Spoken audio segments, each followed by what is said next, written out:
more. I'm doing a video. No. You got to give me a second. I'm doing a video for Hines and Young. Okay, honey, the 60% off.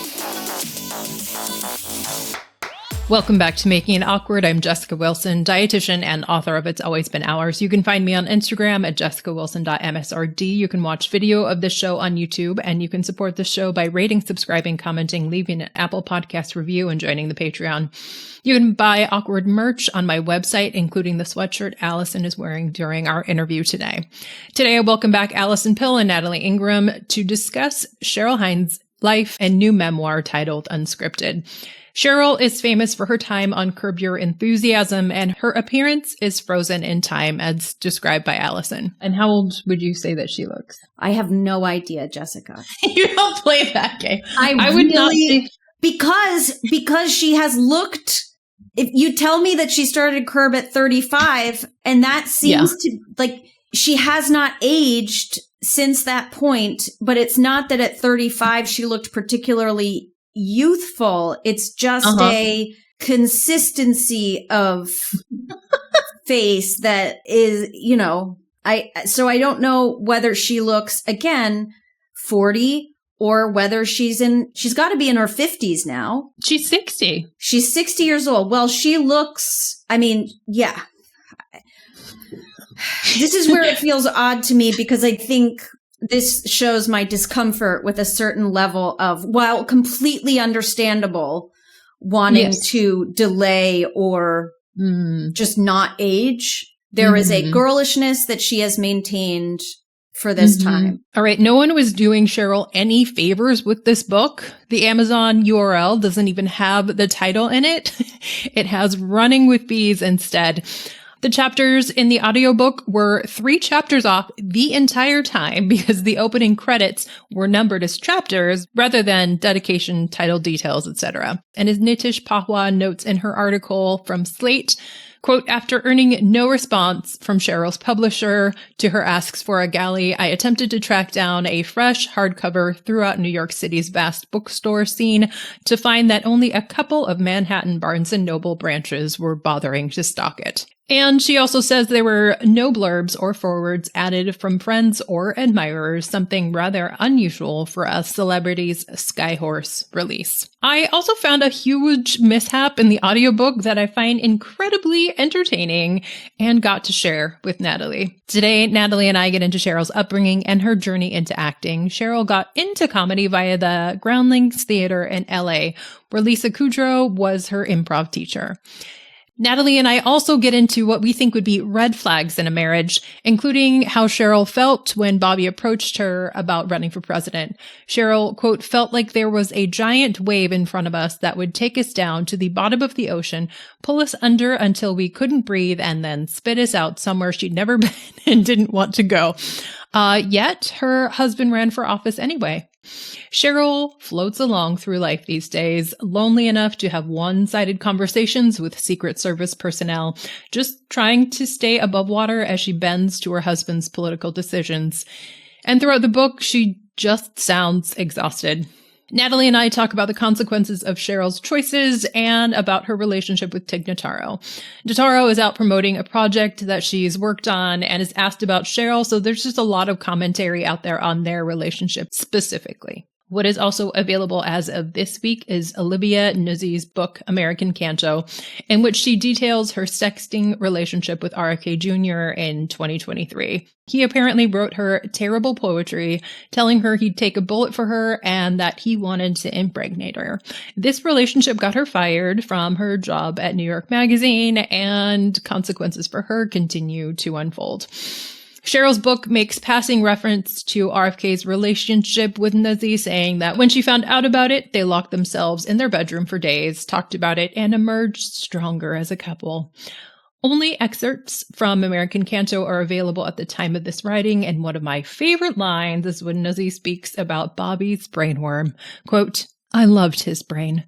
I hated the idea of an intruder therein. End quote.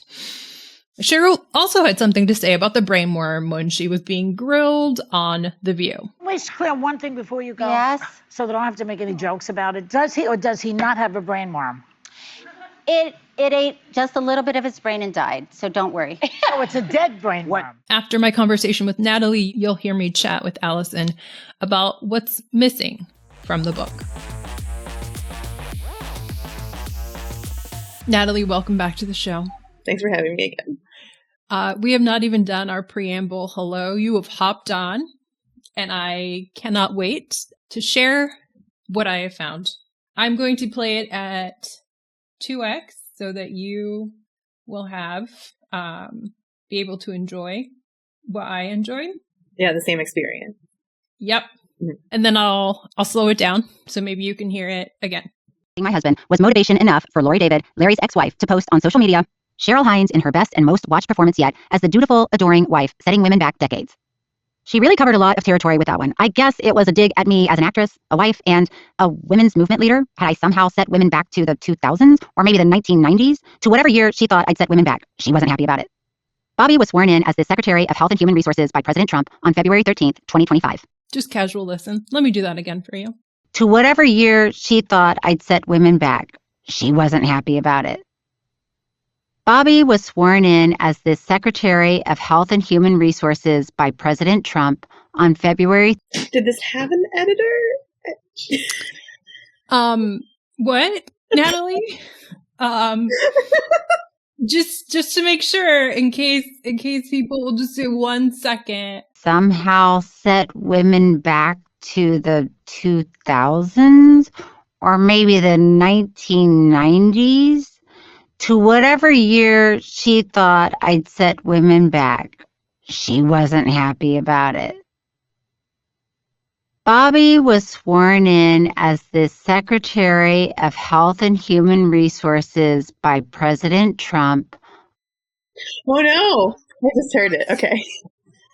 Yeah, it took you then, right?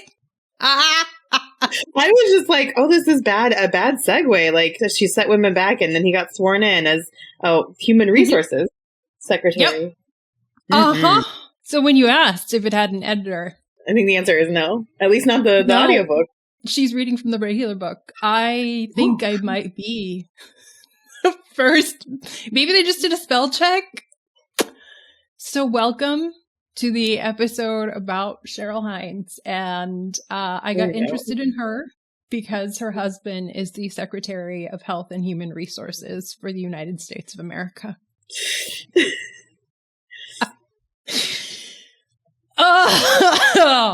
So the head of HR. My brain just glossed over that the first several times. Yep. Thank you for slowing it down. Right. That's at 2.0. I was like, I know where this is going. No big deal. And it took me like probably the third or so time I'm pressing. Did she say the title multiple times? Did she say it wrong multiple times? In the book? Yeah. She said like HHS and other. Yeah. Afterward abbreviated so I can't get it wrong. Right. But it sounds like HHR is. Right. So here we are with Cheryl Hines. Oh man, like what? I think you actually caught it also. The book and the segues are like that every time. That was not the start of a new chapter. I could not, for the life of me, understand why I was so bored and also confused. And it was like, why don't I remember anything in her early childhood? It's because it skips around like that the entire time. There's also no dates. She doesn't say what year she was born. Well, because then you know how old she was. Yeah. Right. Well, she doesn't say what year she graduated from high school, what year she graduated from beauty school, what year she moved out to California. The only reason I know what year that is because she experienced the earthquake in 94, which was a little bit after she got there. That's all.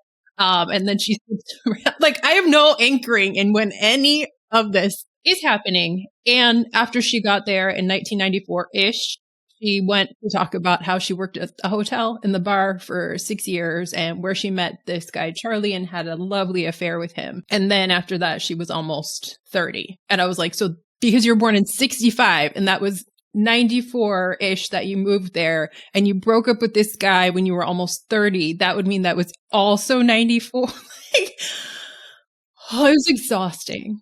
it was exhausting to try and put her life together. It was impossible. Were people like clamoring for a Cheryl Hines memoir before her husband was the secretary? Beforehand, I actually think that because of her popularity on Curb Your Enthusiasm, that people could have been interested. Yeah. As we have discussed, that is not my genre of television. So I feel like I'm going into this a la maintenance phase, or You're Wrong About, where like I have very little cultural touchstones for her besides like she's married to Worm Brain, and she was trying to sell some candles while he was taking a shower, or some lotion or something, and she was on Curb Your Enthusiasm, and that is kind of where my familiarity with her ends. Yeah. I think that's perfect. I had watched A Bad Mom's Christmas and then recognized her from A Bad Mom's Christmas, something I watched maybe once a year. So, yeah. And then turns out she was on the super duper, popular television show on HBO that I had never heard about. But anyhow, here we are. Cheryl, who's married to the HHR of the US. Okay. She's around 60 now. Again, not mentioned in the book, but humble beginnings. You know, in the book, she was comparing her upbringing to Bobby's. I'm just going to call him Bobby or HHR from now on because I love the way that she says his name.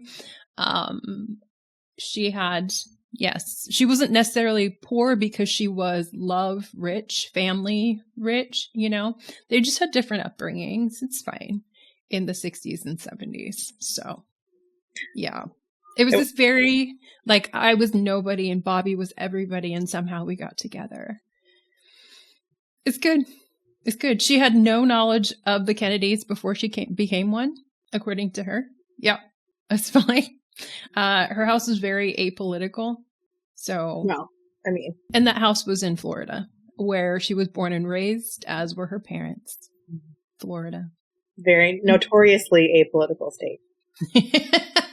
Nothing ever happens there. All right. Basically, that sets up the entire book of expectations. Those are what you should have. Mm-hmm. Wait, so she's saying she was involved in Hollywood vaguely in the 90s and didn't know about like Kennedy and Bassett, who were like okay. Maybe that's too East Coast for her. Maybe I don't know. For a person from the East Coast. She didn't know anything about him until she met him, which we'll get into. I didn't know anything about him until he was running for president. I definitely know who the Kennedys are. Right. Which kind of says a lot, too. Like, he was the least remarkable of them all. And I think which is why you and I ended up calling him Conspiracy Ken. Like, he just wants to be as good as the other Kennedys or as popular. All right. Cheryl really wanted, to be an actress. Acting and her family were the most important things in life. After she graduated, she didn't even think about college. She went to beauty school, cosmetology, and then started working at a bar. Her older brother, Chris, said, "You should move down to Orlando because it's going to be Hollywood East." Okay. Where she was also tending bar and got a job at Universal Studios in a little Psycho, literally the movie, reenactment situation, which was her first acting job in Psycho. Good for her. And her stepdad died, and after that had happened, she moved back in with mom. She stayed in Florida for an additional 6 months after that, and then finally moved to LA, where she met her best friends in the whole world, a gay couple, Paul and Eddie. Right? So again, it makes sense that she would remain apolitical for the rest of her life. Oh, especially in the 90s. Nothing going on with gay rights in the 90s. No, it was actually quite wild. Paul had known or had dated her older sister, and then she says briefly, and then he moved to New York for a bit and found himself and then went to LA. I was like, we know what that means. Yeah, like, gay men famously having a great time in the early to mid 90s as a community, you know? Yeah. So found himself, and then moved to LA, got a boyfriend, Eddie, who were the rock for Cheryl for a lot of her foray into, yes, Hollywood. Great. Apolitical. It's fine. Something else, an acting adjacent opportunity that she had in Orlando was to interview for Swamp Thing, which she did 3 times. Didn't get it those 3 times. And then she jumped back to her upbringing when she would cry over math tests. And that teacher, through many quotes that we didn't need, told her not to cry about things that don't matter. So now she's back to not crying about not getting Swamp Thing. Interviewed a 4th time. It's so chaotic, and I just... Did she disclose an ADHD diagnosis as part of her memoir? No, but I've watched a lot of her things. Mm-hmm. And I am curious about what she has, but she also describes herself as dangerously optimistic. So I think even if she was neurodivergent in any way, it wouldn't matter because things are always going to work out fine. Okay. Yeah, it just, I'm sure maybe in her mind there is a thread or a through line happening between these stories, but that it just did not appear on the paper or in the audio book. The audiobook. It sounded like she read everything into Google Docs or like voice memo and then had it print, and that was the extent of the book. It was one stream of consciousness from beginning to end. And then nobody read it. And then literally I think they pressed spell check. And that was the book, which is why HHR was not caught in this book. Yeah. Mm-hmm. Did it appear on the New York Times bestseller list? Nope, because people aren't buying the book. Okay. I mean, because normally the right is pretty good at organizing book sales to organizations to put things on the bestseller list. Mm-hmm. That didn't happen. That has not happened for Cheryl, you're saying? That did not happen for Cheryl. And okay. On Amazon, when I go and look and see what's also purchased alongside Cheryl's book, it is a book by Eric Trump. So it's she's just got a lot of things going on in her life right now. That's a rough association. Although maybe one that she doesn't mind making as an apolitical person. Because he's probably like a nice guy. A B-list association with this cabinet. Right. I'm going to ask you to describe some things for me. Okay. This is the photo shoot. Oh, okay. Describe it. So she's wearing a menswear sort of looking suit, gray suit, with just a vest, and has the jacket like slung over her shoulder. She looks like she's standing in front of an entryway in her house. Somewhere. Or somewhere. You can see like equipment in the background and somebody taking the shot. The first comment I can see is not positive. But yeah, her face is saying, I've had maybe too much Botox for a lot of facial expression. I can't really smile up to... Yeah. Yeah, it's saying my muscles are pretty frozen. She's very tan. Let me send you. Yeah. Let me send you what was going to be the book cover. Okay, so this one's more like in a studio with a suit top, but like only a jacket. She's covering her bosom for some reason. She's covering her bosom. Well, she's like, yeah, she's like holding the jacket closed maybe, or just that's where her hand is going. She's sort of smiling more in that one. She does look a little more like pleased with whatever is happening. But it's a little more like, really like more skin showing of her leg, but like, I don't know. It looks a little more like coquettish, a little more like flirty in her pose in that one. Agree. Yeah, I feel like the other one was more of like a power pose, like something that I would want to wear, like a vibe that I would want. Oh yeah, the suit is cute. I like it. Yeah, I like a good tailored menswear. Okay, And then can you describe to people what she ended up going with for her book? Oh my God, it's called Running Through Bees.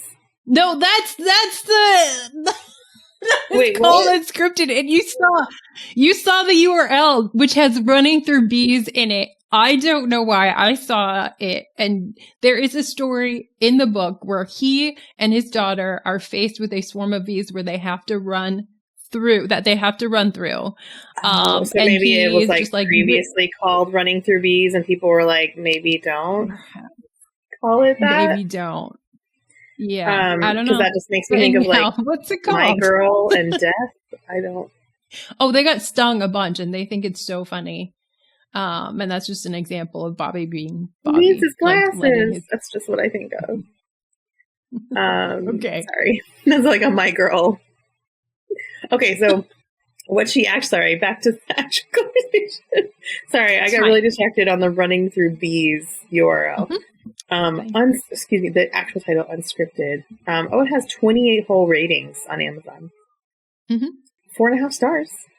Okay, the actual picture they went with is not at all menswear. It is a very oversized, sad beige giant sweater with some knee-high, like, snakeskin boots. She is smiling very big, which is nice. Her hair looks nice. Her hair looks nice. But it, like, very different. This is very much more, like, cozy vibe than, like, more serious, playing on menswear, taking some aspects of masculinity. This is much more feminine. And what do you think about her posture here? Oh, yeah, she's all curled into herself. She could be running from bees or hunching from them. The sweater could be a blanket. Yeah. It's very, like, you can't see the shape of her body or her arms until, like, you just see her knees. Whereas I feel like the first one was definitely her, like, fully standing, like, strength pose, like, very different vibes. This does read to me like, I'm going to sell you a candle. Unlike the menswear, or like, I'm going to sell you a like scented body wash situation for like $57 versus the menswear. Okay.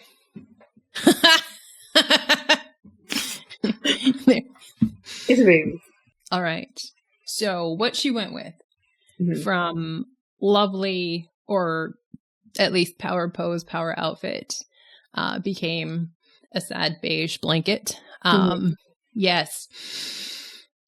I'm not sure what she wanted people to see about her in that communication, but I don't know. It looks like a picture I would see on a comforter at Home Goods. Like, that's the vibe. It's like a TJ Maxx.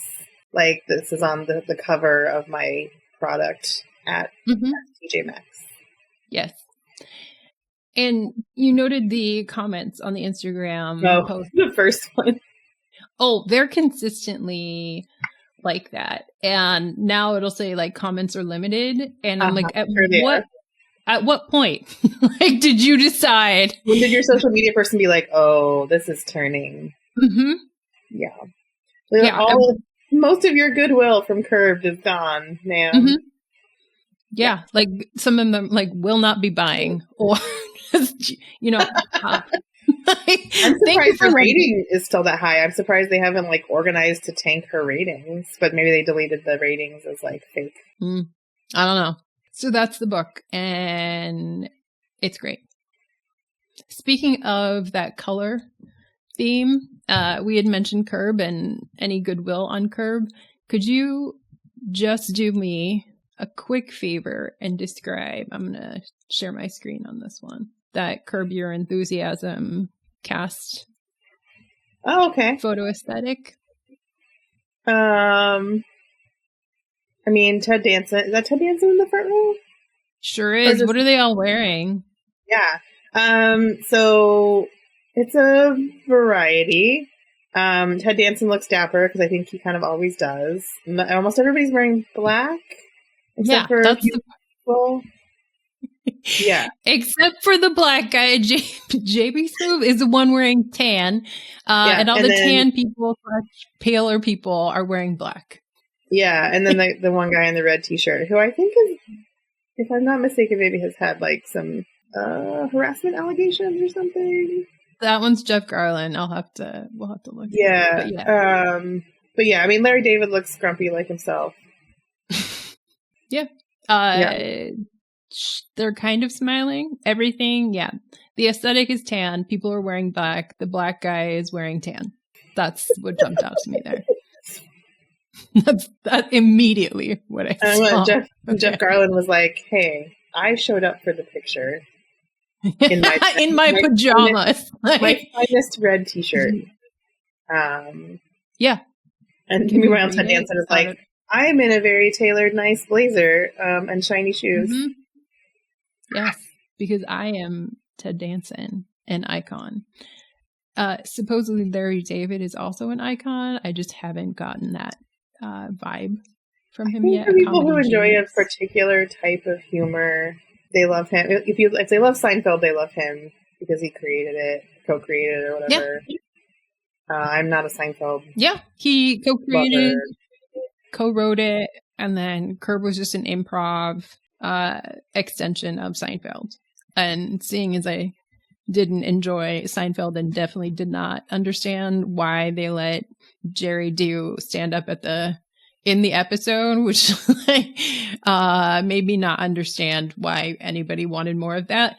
Seinfeld for me was like the filler show between like Friends and Frasier or whatever was happening at that 9 p.m. hour. Yeah, I never watched it.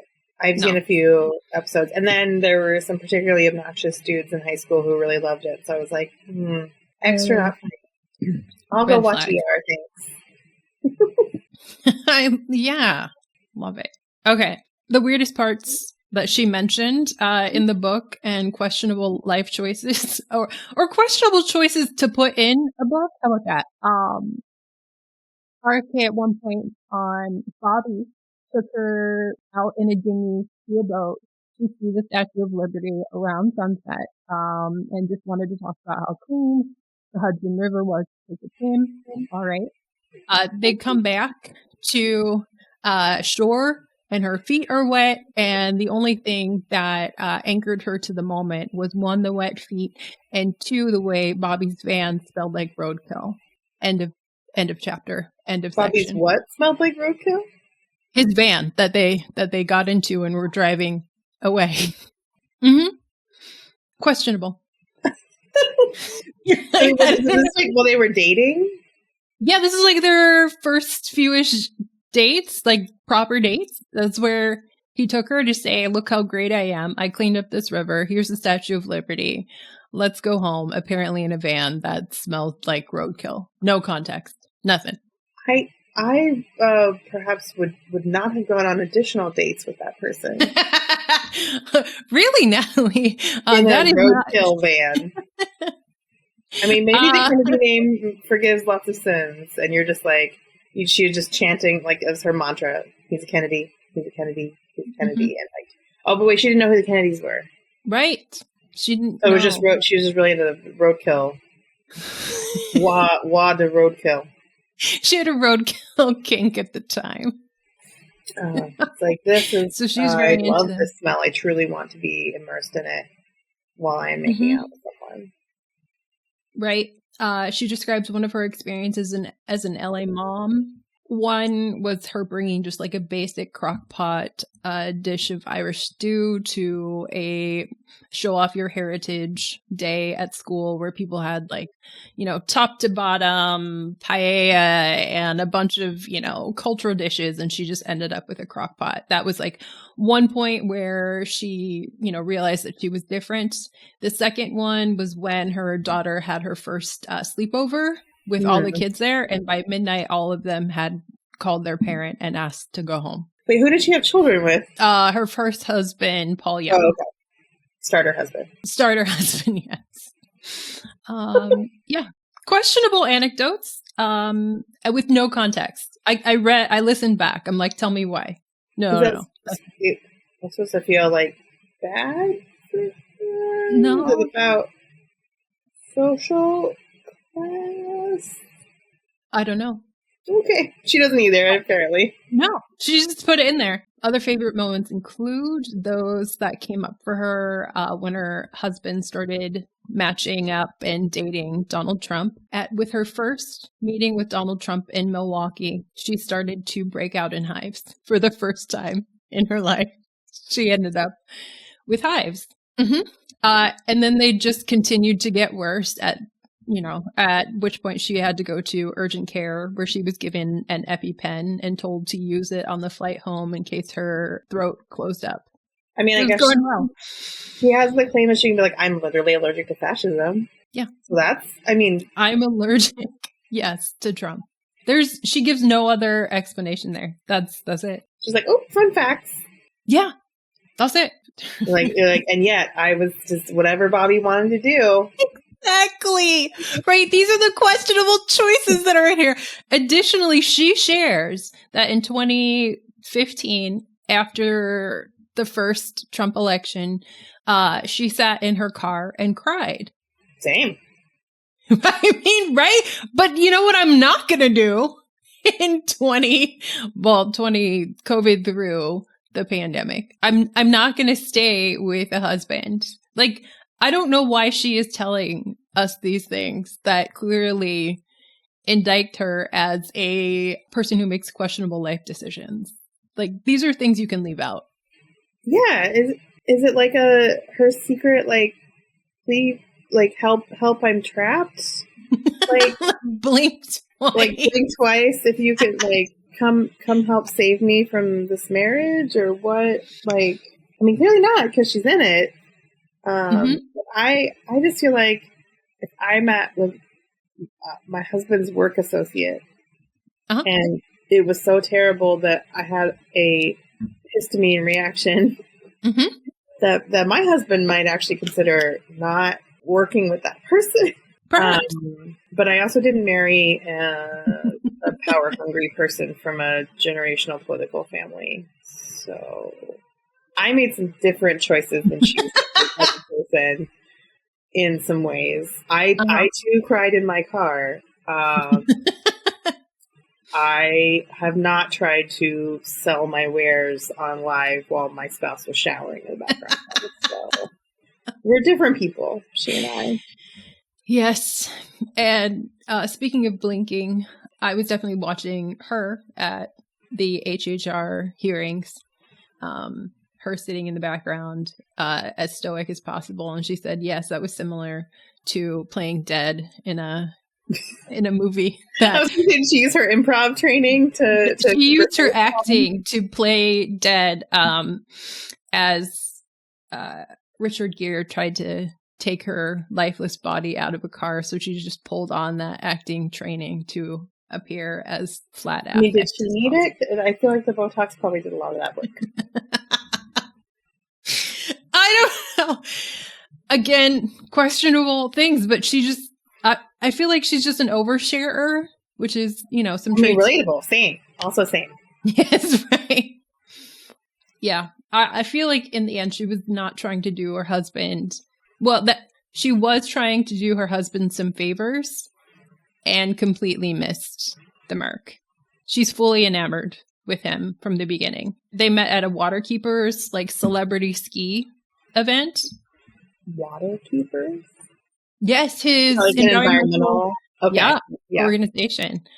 There's a podcast on which she and the host say clean water in succession 4 different times. I met him. Who doesn't want clean water? Yeah, who doesn't want clean water? I mean clean water. Yeah, who doesn't want clean water? I was like, is this how you're justifying your decision to get into a relationship with him? Because that's what it sounds like. And justifying the need or desire to stay with him because he's just a good guy who really wanted clean water. I don't think human resources handles water cleanliness. You don't think so? I don't think that's their department. I think that's fair. I mean, I would also say that being in an administration that is actively gutting the EPA perhaps also doesn't align with clean water. No. Mm-mm. Maybe not. Not the vibe. Not really. But also nowhere in this did I hear how much he loves her or any expressions of love other than when there were deaths in her family that he showed up at the hospital and or the funeral. That's it. Like it never gifts, never flowers. She described romance at the end as embracing the unexpected. I mean, killing a bear in Central Park is unexpected. It was embracing the uncertainty is what it was, and how how that is romance, then she expects a bunch of romance the rest of her life. Mm-hmm. I mean, he does say unexpected things. Yeah. I mean, you know, everybody has different love languages. Not everybody needs romance, I guess. Maybe her love language is the bare minimum of showing up to family emergencies. Yes, I like that. Perhaps her love language is also, what would the word be? Completely walking all over your spouse, or completely disregarding her desires and wants, or putting her in situations in which she is actively miserable and uncomfortable for extended period of times. Maybe. She describes a trip to Bhutan where he, on the plane ride over, kept saying like, "Oh, I meant to tell you something. Oh, I meant to tell you something." Da da da da. When they get there and she realized that they are going up a steep mountain hiking, and she did not prepare for a hike in any of her gear or training, but he didn't want to tell her that it was going to happen because she would say she couldn't, and he knew she could. So about halfway up this mountain, she's describing how hard it is and how she does not want to go on. So instead of turning back, he literally pushes her butt the rest of the way up this mountain so that she could finish. This book is supposed to be helpful to him? You know, I think that she might believe that people find this charming. Like charming? Yeah. No. I'm going to say not charming. I'm going to say awful, especially, well, and at the top they got charged by a yak, but like maybe that's supposed to be a fun anecdote. That's his fault. But definitely, it's not even like pack a bag. We're going to a surprise destination. Mm-hmm. At least when people do that, they tend to be like, bring a nice outfit, bring hiking boots. Like, right. I feel like you are a person, if your spouse planned a trip and was like, I'm not going to tell you where we're going, but bring hiking boots, you'd be like, cool, we're going to do something outdoorsy. And maybe she knew they were going to do an outdoorsy thing, but not like a mountain. Literal mountain where you actually could not finish on your own. The thing was, like, I was didn't gonna tell want you to tell her because I knew she'd say no. I'm going to force her into something and that she couldn't. Yeah, and that she couldn't do it. But it turns out she couldn't, which is why he was literally pushing her butt physically the entire forcing way up. Her up the top. Mm-hmm. Yeah, so this one giant, what would that, what's larger than a flag? What's larger than a banner? Maybe that's a red hot air balloon for me. That's just going over. Like the red flag guy, but like flying like the Wizard of Oz through the... Yeah, Perhaps it's that. Another endearing story about Bobby is how when they moved in together in Malibu, apparently they decided at that time to have an emu, in their backyard. The emu loved, Cheryl's daughter and hated Cheryl. So anytime Cheryl wanted to go to the backyard, she carried a shovel. Okay, now see, this is a funny anecdote for a memoir. Mm-hmm. I find that funny. Fair. Wow. Sure. Well, I mean, like, you know, often you'd be like, the bar is in hell. True. Mm-hmm. But like, I'm trying to conjure a mental picture of my spouse pushing me up a hill. You're back on that one. Well, if you went into your backyard, Natalie, you're not like a backyard everyday type of gal. I sure am not. Right. But Cheryl, like, the only thing she wants to do in her day is drink coffee in her like back patio garden with her roses. So this is something she is doing every day. She is grabbing a shovel. Yeah, to get to the place where she is able to drink. But like Bobby doesn't want to get rid of it. Turns out one day she is having a work call, trying to pitch a project that she's working on, and decides that she wants to get away from this emu and like is trying to talk to the person and is like running around trying to corral this emu into the house so she can have this conversation. At which point, that is when she says to Bobby, no, we can't do this anymore. He's like, oh, you don't want this? Why don't I'm surprised. And she's like, I have been telling you this multiple times. Like, I have told you, get this emu out of my house multiple times. He hasn't seen her have to go outside with the shovel? Right? Like, every time? What? Every time? Well, he's, off doing his clean water events. And by this time, he's doing, yes, COVID and vaccine things. He's busy. Mm-hmm. Right. That would be me getting rid of that while he's not home, 100%. Or him is probably what I would have done. Like if correct. you had seen this happen, I would not have gone on the date after the roadkill smell. So, we're different people. Yes. Multiple times in that chapter where the line like is today the day that I'm gonna kill Toby the emu. when that's a serious thought for me. Like, okay, as a parent, if there was like a pet that my child really loved that didn't like me, yes, I kind of get that vibe of like it's hard to like get rid of a pet, whatever. Now, if that pet was posing serious bodily harm to me every time I was around it, then I need to make also a responsible parent decision that it is not a safe pet to have in my house. And I I would probably consult my husband, but he's like, no, why would you want to get rid of it? It would be gone. I'd be selling some new mistakes. Like, no. Or finding a farm for it to live on. Like, it doesn't have to die, but, which is what happened. Yeah. Which is what happened. And Natalie, I'm glad that you brought up consultation. Cheryl also describes the situation. She has a very old dog and, is getting towards the end of its life. And Cheryl gets a call from the vet, and the vet says, do you give me permission to put your dog down? And she says, my dog is at the vet. I didn't know like that was under consideration. Oh no.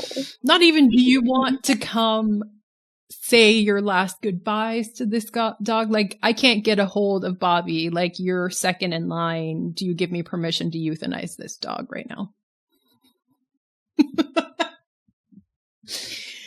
Oh! Who brought the dog? I have so many questions. She talked about the dog throughout, and it seemed that with the addition of the Secret Service to their home, including dogs, that this dog had been staying with a family friend.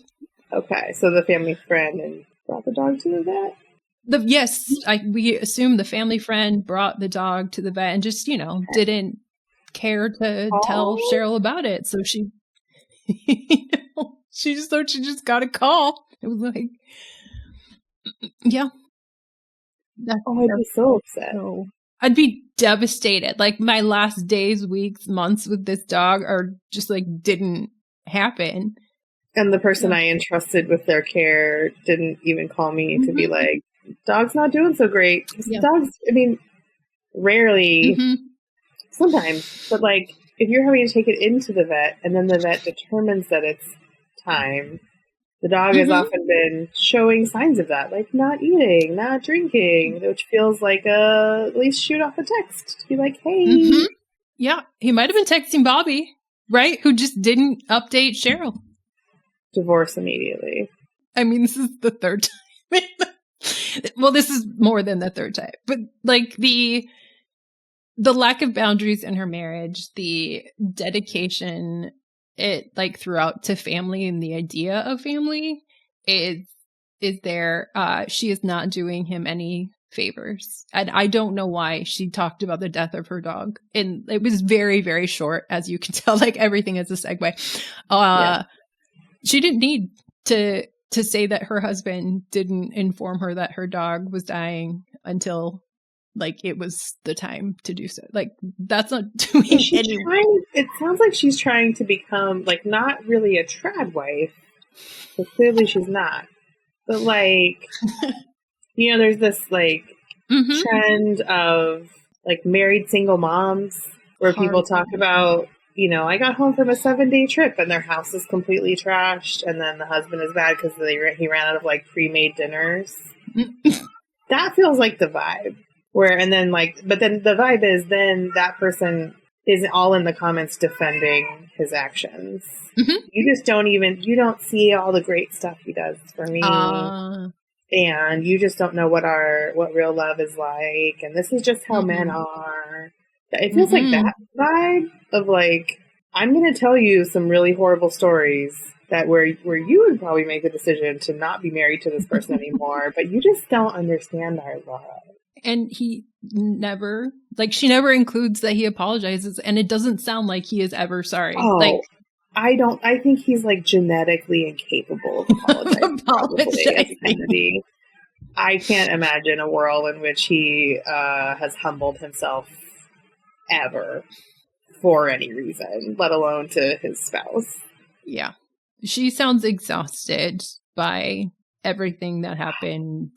Yes, since he seems like an exhausting person, even before he was in a position of power like this. Yeah, maybe she's exhausting too.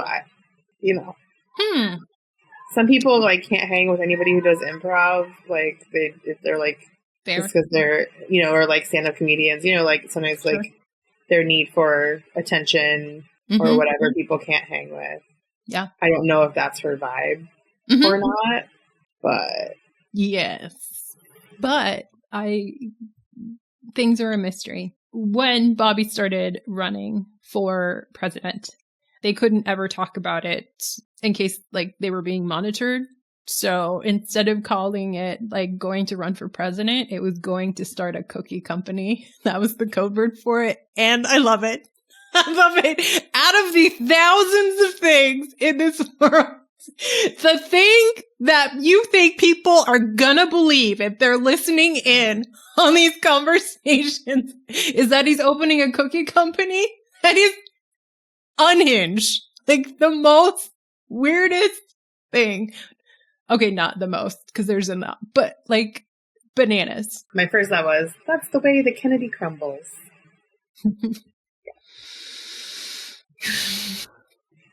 Another fun fact was that by the time they finally got Secret Service in, because Biden and Trump had denied it or whatever, people didn't want them to get Secret Service. Then they had men stationed at her house all the time. And she mentioned that she would have regular one-sided conversations. Like she would come home from the mall and say like things were super busy, parking was bad. And after every sentence, the Secret Service guy would say, yes, ma'am, or like, no, ma'am, or like, that's all they were able to say. Like she was dating an AI chatbot. A Secret Service agent. Oh, I wonder if my daughter and husband are home. Yes, they are, ma'am. Just like... Well, I mean, when you don't get to have any kind of human interaction with your spouse, I assume you just find the next available cisgender dude and start chatting up. Or when your friends leave you. Yeah. Yeah, this is the person you get to talk to face to face. Oh, I hope she gets some therapy, maybe. I don't know. She can afford it. She doesn't look good on these podcasts in The View, I did see a picture of her at the Maha Ball, though.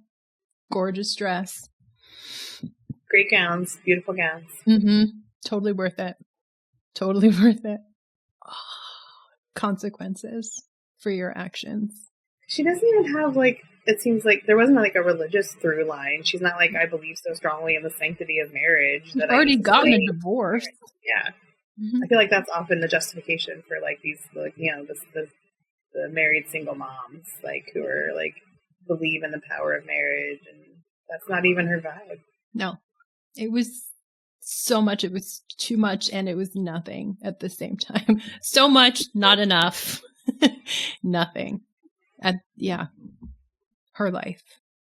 Wow, that's the way the Kennedy crumbles. I think would be great. Perhaps a subtitle. Like a subtitle I had was like Dangerous Optimism, but Conspiracy Barbie's husband. But now, as of 5 minutes before recording this, Cheryl Hines, wife of the Health and Human Resources Secretary of the United States of America. Wow. We're all confused. Yep, lots of follow-up questions. I believe that she has 0 follow-up answers. That's what's happened in her interviews. She's not ready for any of them. There has been no prep. Probably because she does improv and thinks she's just going to wing it. Oh, 100%. And it's just a lot. It's just, that's where we are. That's Melania doesn't say anything and disappears. And I think that is just a way better method to handle the spotlight. Yeah, I mean, I think that would, if I were ready to sell my soul and my ethics for some bleach blonde hair and terrible eyebrows, I would also just disappear and enjoy my wealth. Oh. But I am not a comedian or improv person who is attention seeking, so, different vibes. Fair. Yeah. Different vibes.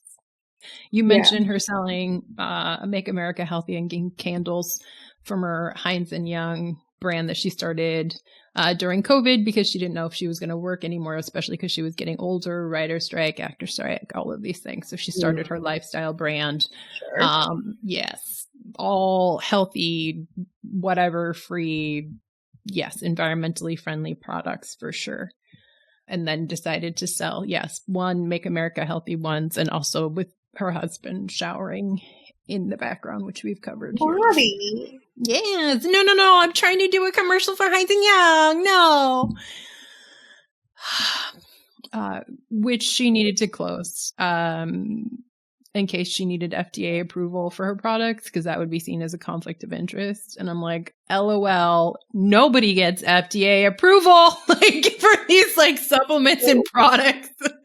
No, it just didn't do well. I think people didn't want to buy your stuff, madam. They're supplements that famously do not need FDA approval. Mm-hmm. Yeah.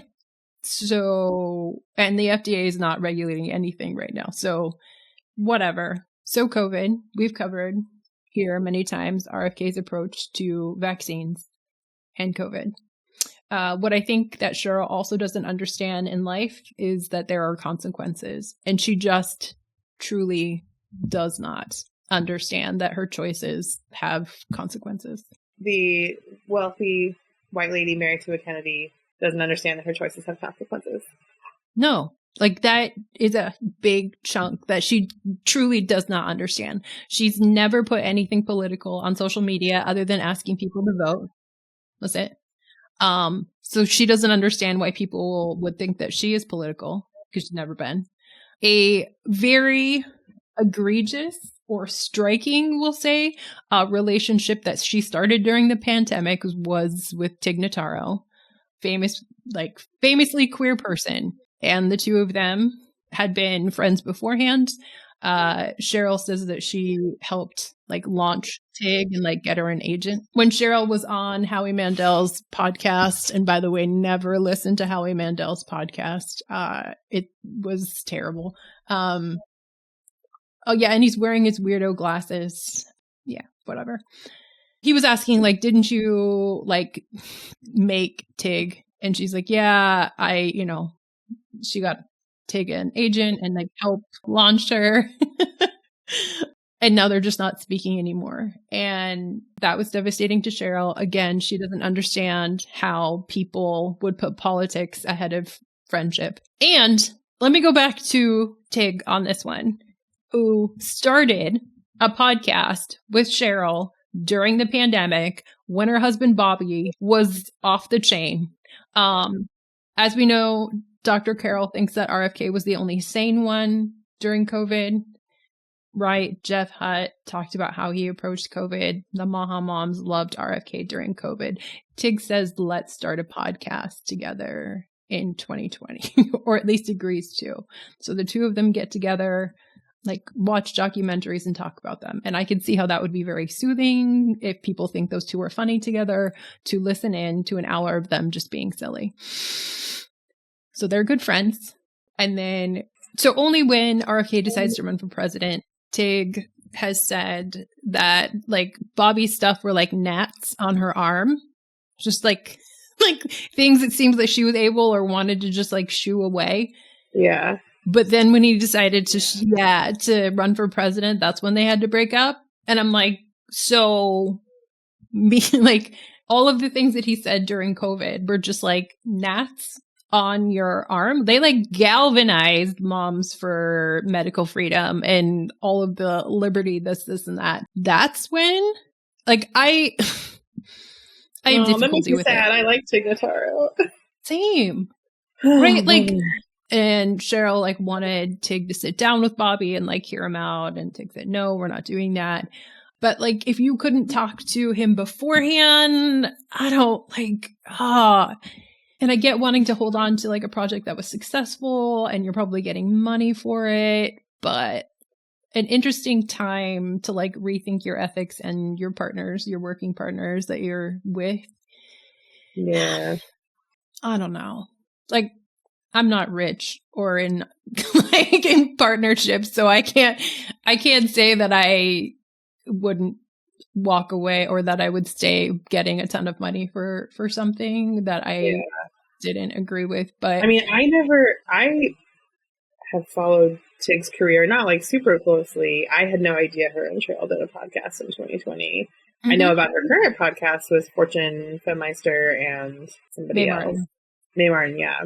But I'm like, I didn't even know they did a podcast together. So I had the reach, in terms of like, this wasn't like I lost a comedy special because of this, I don't know.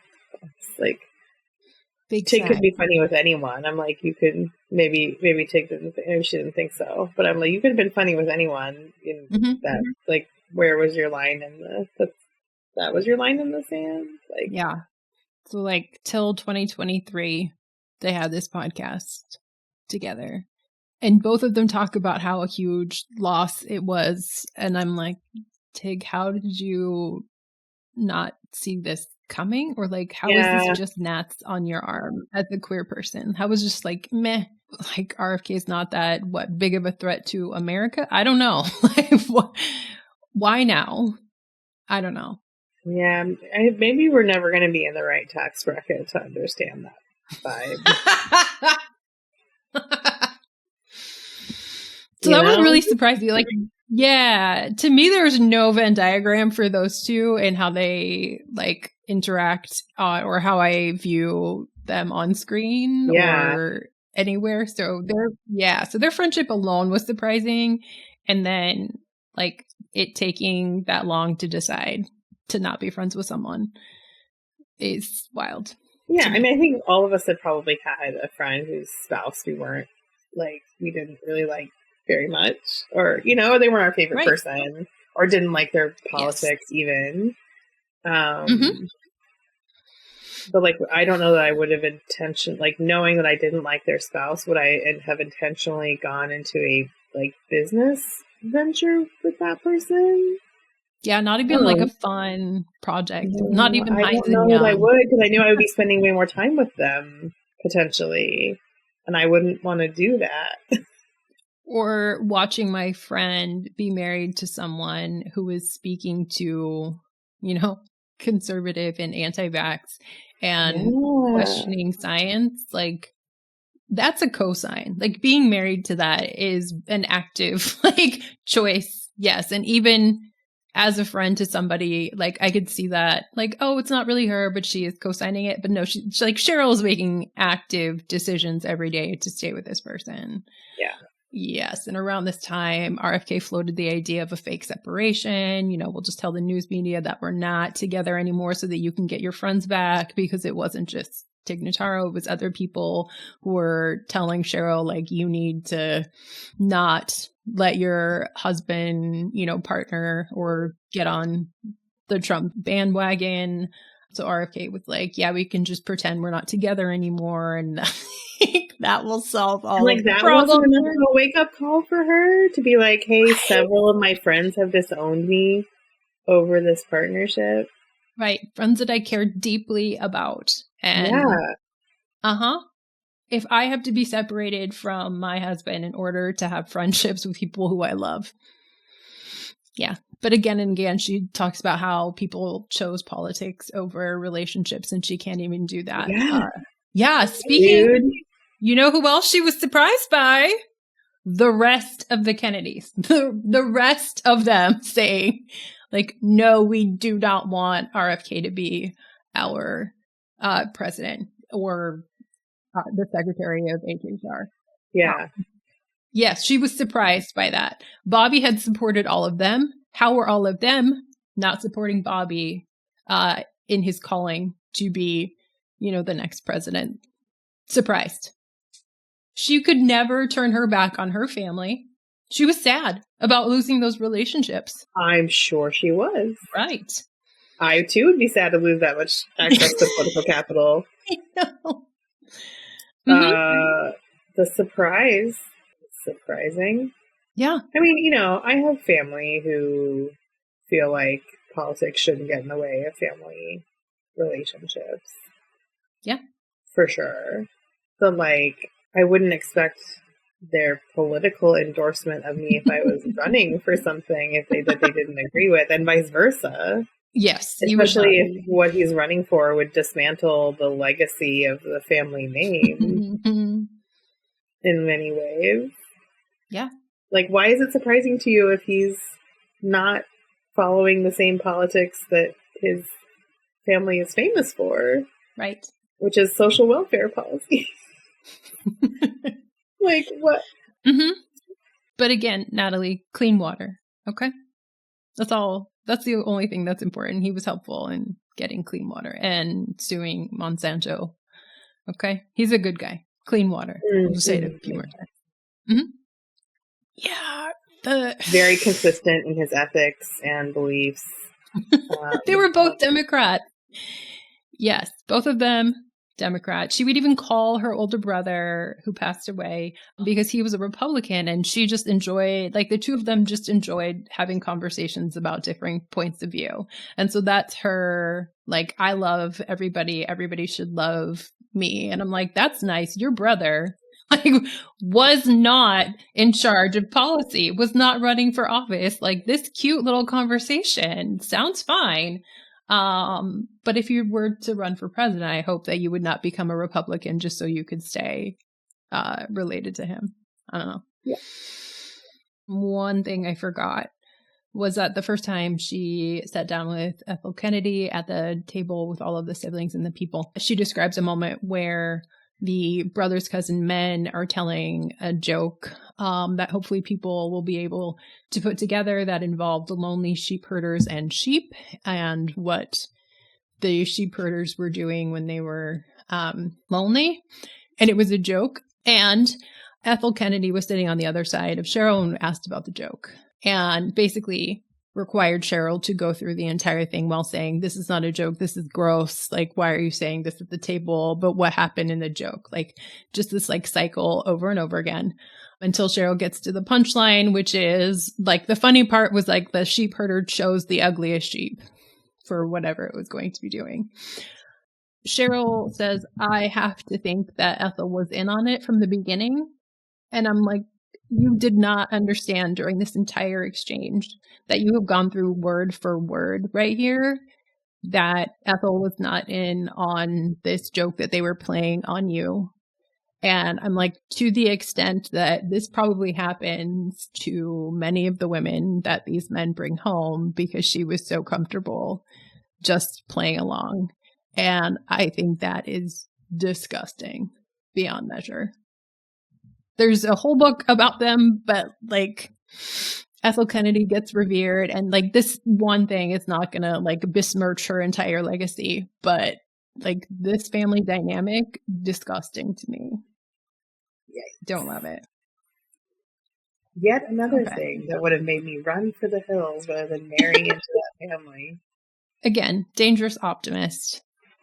Optimism at the expense of everything else. I don't know. Her desire. I would be the one to fix this generational toxicity with my love. Yeah, I don't know. So after reading a book that was so chaotic that I tried really hard to remember a lot of her life, I looked at The View. I also, Natalie, did not know that her book had come out. I thought she was doing like damage control across the country, and that's why she was on The View. And I was seeing clips of this, that, and the other thing. No, she was actually promoting a book, but the book was never mentioned because that's not what people brought her on to talk about. Yeah. And in all of that, it just really showed how little she knows about her husband's job at HR and what he's supposed to be doing there. And it's like, where are you in all of this? Like, are you just along for the ride and you're just like skipping through life? Was kind of my takeaway. To be fair, I don't think he knows what he's supposed to be doing. That's what Alicia said. She's like, he doesn't know that he's not that either. Like, he would do neither job well. Yeah. So Cheryl is a story about nothing is how I came away with that. Her connection to Larry David and thinking he's great and being in that show and loving Seinfeld and all of those things. And the book cover that she chose for herself. I think it's pretty accurate. The most rambling life and book that I have ever read and seen, probably. Sad beige life for sad beige ladies. Yeah. That's that. That's Cheryl Hines. Well, thank you for, not that I was ever in danger of reading that book on my own with my limited free time, but thank you for keeping me from that fate, because yikes. It's like she wanted to make a thought of the day calendar, but put it all into a memoir instead. Like, here's a funny story. Here's a funny story for April 27th. Here's a funny story for May 3rd. Multiple days in the calendar were like, this is also a day I wanted to call Toby the Emu. Like, June 9th, got a new shovel for Toby. Oh, man. Yeah, September 7th. This is what it felt like to have my butt pushed up a mountain. Mm-hmm. There has to be, maybe, I just feel like maybe somewhere she has to be somewhat funny somehow for people to have all these like funny friends who keep asking her to be in projects or things. Or maybe it's just the like privileged white person failing upward vibe forever, but like, I feel like this is like the memoir could be subtitled like Confidence of a Mediocre White Lady. Like Optimism of a Mediocre White Lady. Yeah. It's a good show title. Mm-hmm. Yeah, I don't think she'll be hired anytime soon. People were asking her, like, have you been, blacklisted in Hollywood? And her answer has been like, I don't know, because of the writer's strike and Hollywood is not the same anymore. And it's like, yes, and right. So I don't know what's going to happen to her. Natalie, thank you for your time. Thank you for taking the time. You were my conspiracy Ken partner. I'm glad you were able to come back for his wife to be a part of this journey. Yeah, thanks for having me back. And now you'll hear Alison and I discuss the events in the Kennedy family that unfolded as Cheryl and Bobby started officially dating. This section is dark and discusses mental health and taking one's own life. Alison, welcome back to the show. Thank you so much, Jessica. I'm happy to be here. So, as previously stated, her life up until the point she met Bobby was unremarkable, except for Curb, which to me still seems unremarkable as far as her life goes. But she first met Bobby on a celebrity ski trip in 2005 with Larry David. Nothing was sparking for them. Then Bobby gave her his hat to keep her warm, and she thought he was kind. That's it. They met again in 2011. Oh, the first one, pardon me, was at a Waterkeeper event. Second one again, 2011, Waterkeeper event. At which point Bobby said, "Sit with me." And she got to look into his blue eyes and hadn't realized how blue they were. And he regaled her with stories of his, adventure man activities. And she was smitten with him. One of my favorite lines from that, her friend Maria was there at that second Waterkeeper event, and Maria told Cheryl that he looked like he wanted to devour you with his eyes. Okay. Mm-hmm. Well. Yeah. I don't know if that's a Maria thing or an RFK thing, but that would be a red flag thing for me. Yes. Yes. Don't know. And at that 2011 time, Bobby's still married to Mary Richardson. Oh, he was still married at that point. Yes. So at that point, Bobby was still married to Mary Richardson Kennedy, and they were estranged. Bobby had filed for divorce or separation. It hadn't happened yet. In 2012, Cheryl and Bobby keep dating. And yes, and Bobby cuts off the mother of his children. He cuts her off monetarily wise. She was apparently getting $20,000 a month for living expenses, and then she went down to zero as Cheryl is entering as Bobby's next wife. Apparently that's becoming clear to those around them. And Mary is just continuing to spiral into depression and sadness. And this Mary is where decided- we get the brainworm testimony, because it was put forth as to why. Well, no, this was as to why he could not pay spousal support at the same level. Mm-hmm. Okay. I hadn't known that. Is that it? I believe that's how I believe it was put forth in court documents. What? That's how, yes, it was supporting documentation as to why he would not be paying spousal support at that level.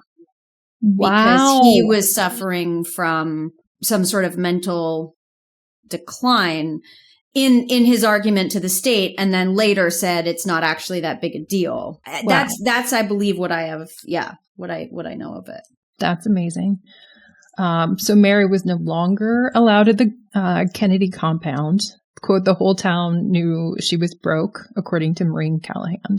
And then in May, Mary ended her own life. That is never mentioned in Cheryl's book as their relationship is getting started. I can't say that I thought it would be right in there, and what an egregious lapse. I feel she could have skipped 2012 or something in this early dating and just decided never to address that time period. But talking about her early dating months feels gross to me. But without then acknowledging that somebody close to her new husband or her becoming boyfriend. A stepmom to children whose mother takes her own life feels like it would be a big deal. Or even just to say there were mental health issues plaguing my now boyfriend's ex-wife and the difficulty of that, of navigating that. If it is an unscripted memoir with some sort of, reflection of events, that feels like an important one to acknowledge in some fashion. Right. At this time, I had to do the math on this time because, again, no dates. She does not say in 2012, but with my calculator, she does say that Bobby's daughter, Kira, was 16 and came to live with Cheryl because Kira was having a rough time in 2012. So his 16-year-old daughter was shipped to live with Cheryl to have a, stable life. Unclear. But clearly she's reeling from the suicide of her mother and then sent to live with Cheryl while Bobby continues to bop around the country doing his things. Okay. She's just having a hard time. Oh boy. Mm-hmm. That's very sad. Yeah. Well, that definitely explains some of Cheryl's exhaustion and contributes to the sad beige life of Cheryl Hines. To end this episode, I'll leave you with a poem from RFK Jr. to Olivia Nuzzi. Quote, I am a river, you are my canyon. I mean to flow through you. I mean to subdue and tame you, period. My love. Separate sentence. This poem is particularly interesting to me because I never heard anything about the ways Bobby loves Cheryl in her book, except for pushing her butt up a hill. And now we'll see if she stands by her man. In her book, she says that she will never regret putting her family first. We'll see if she's capable now of putting herself first. Until next time, friends, write some poetry and make it awkward. March 3rd. Bobby tricked me by being in the background of my candle flame shoot. Hee hee. January 1st, year unknown. Yeah, I mean his van smelled like roadkill. But he was a Kennedy. June 13th. It's Pride Month. I had 2 gay friends, but that doesn't mean I shouldn't vote for Trump. When's Earth Day? April something? Clean water, though. December 1st, World AIDS Day, but it's not political. Valentine's Day. Bobby said, hey. So romantic. So romantic. February 15th, I realized that if romance is uncertainty, that my life will continue to be romantic with this man. March 1st, chased by some bees. Oh, God. This has been Jessica Wilson. You've been listening to Making It Awkward. You can watch this show on YouTube. You can support it by rating, reviewing, subscribing, joining the Patreon, leaving an Apple Podcast review. You can buy that awkward merch. This has been edited by Jen Jacobs, who knows what poetry is and what it's not. Yeah, take care, everyone.